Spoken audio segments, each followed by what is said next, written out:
નમસ્કાર ખેડૂત મિત્રો, હું છું યશ ઠુમર, તિરુપતિ એગ્રો સેન્ટર ગોંડલ કે ભાઈ આજે આપણે વાત કરવાની છે મગફળીના પાકની કે મગફળીનો પાક હાલ અંતિમ તબક્કા તરફ જઈ રહ્યો છે અને હાલના વાતાવરણની અંદર મગફળીના પાકની અંદર પાંદડા ઉપર જે છે એ ઘેરું રાતડિયાના ક્યાંક ઊંડા પડતા દેખાઈ રહ્યા છે અને જે છે એ ખૂબ જ ઝડપી સ્પીડે આગળ વધતો દેખાઈ રહ્યો. તો તેના કંટ્રોલ માટેથી આપણે શું કરી શકીએ અને જો તેનો કંટ્રોલ સમયસર કરવામાં ન આવે તો તેનાથી આપણને શું નુકસાની થાય.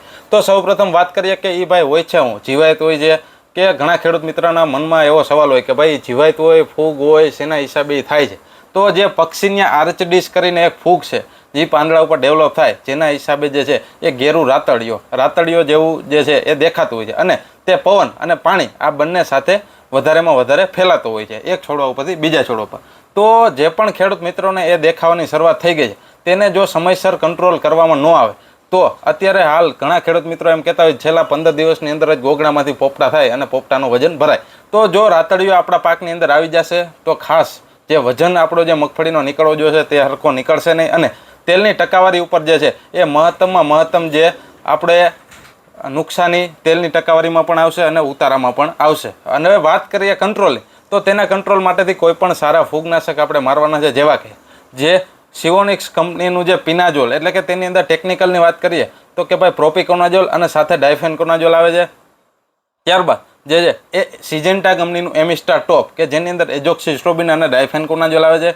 સિજેન્ટા કંપનીનું એમ્પેક એક્સ્ટ્રા કે જેની અંદર એઝોક્સિસ્ટ્રોબિન અને સાયપ્રોકોનાઝોલ આવે છે. ત્યારબાદ વાત કરીએ મિરાવિસ ડ્યુઓની કે જેની અંદર જે છે એ ડાયફેનકોનાઝોલ અને પાઇડી ફ્લુમેટોફેન કરીને એક ઝેર આવે છે. ત્યારબાદ વાત કરીએ કે ભાઈ ગેલેલિયો વેની તો તેની અંદર જે પાઇકોક્સિસ્ટ્રોબિન અને પ્રોપિકોનાઝોલ આ બંને ઝેર આવે છે. અને જો સૌથી સારું અને ત્વરિત રિઝલ્ટ આપણે જોતું હોય તો કોરોમંડલ કંપનીનું જટાયુ કે જેની અંદર ક્લોરોથેલોનિલ 75% ઝેર આવે છે.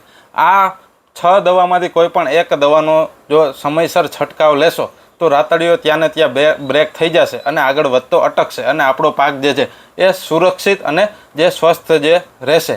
તેની સાથે જો વાત કરીએ કે ભાઈ પોપટાનો વજન વધારવો છે તો ડ્રીમફિલ્ડ કેમિકલનું જે અવતાર ગોલ્ડ કરીને એક પ્રોડક્ટ આવે છે તેને પંપે 18 થી 20 ગ્રામ લેખે જો છંટકાવ કરશો તો સારામાં સારું રિઝલ્ટ જે છે એ રાતડિયા સામે તેમજ વજન પુરાતો હોય છે તેની સામે આપણને મળશે. અસ્તુ, જય હિન્દ, જય ભારત, આભાર.